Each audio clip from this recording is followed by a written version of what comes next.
આજે આપણા ભારતના પૂર્વ વડાપ્રધાન શ્રી રાજીવ ગાંધીજીની જન્મ જયંતિ નિમિત્તે વૃક્ષારોપણ કાર્યક્રમ રાખેલ છે।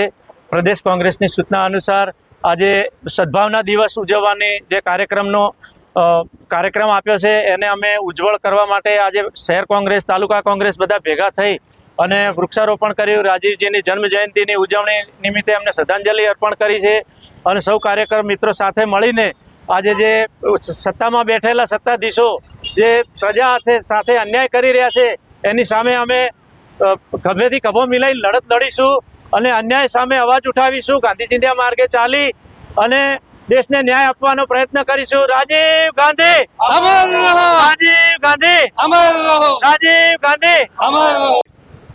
આજે આપણા દેશના પૂર્વ વડાપ્રધાન સ્વર્ગીય શ્રી રાજીવ ગાંધીજીનો જન્મદિવસ છે। આજના દિવસે આપણે સૌ દેશવાસીઓ સદભાવના દિવસ તરીકે એને ઉજવણી કરીએ છીએ। એ નિમિત્તે આજે ડીસા શહેર અને તાલુકા કોંગ્રેસના સર્વે કાર્યકરોએ સદભાવના દિવસની ઉજવણીના એક ભાગરૂપે અહીંયા વૃક્ષારોપણનો કાર્યક્રમ રાખ્યો હતો।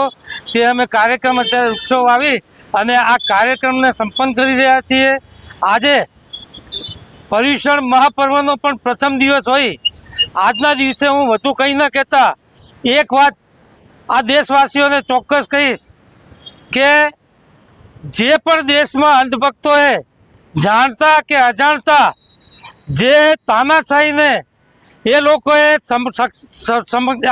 આપી અને જે આ દેશમાં તાનાશાહી વકરાવાનો ધંધો કર્યો છે, પાપ આચર્યું છે, એ અંધભક્તોને આજના દિવસે હું એમ કહું છું કે તમે સૌ આ દેશવાસીઓની માફી માગી લો। અમે પણ આપ સૌ અંધભક્તોને આપના કરેલા પાપ નિમિત્તે અમે પણ આપને સૌને માફી આપવા સક્ષમ છીએ, તૈયાર છીએ। અમે પણ આપને માફી બક્ષીએ છીએ। આપ પણ સૌ દેશવાસીઓની માફી માગી અને આ દેશમાં લોકશાહીને ટકાવી રાખવા માટે આપનું લોહી પાણી રેડશો એવી આપ પાસેથી અપેક્ષા રાખીએ છીએ। જય હિન્દ, જય કોંગ્રેસ।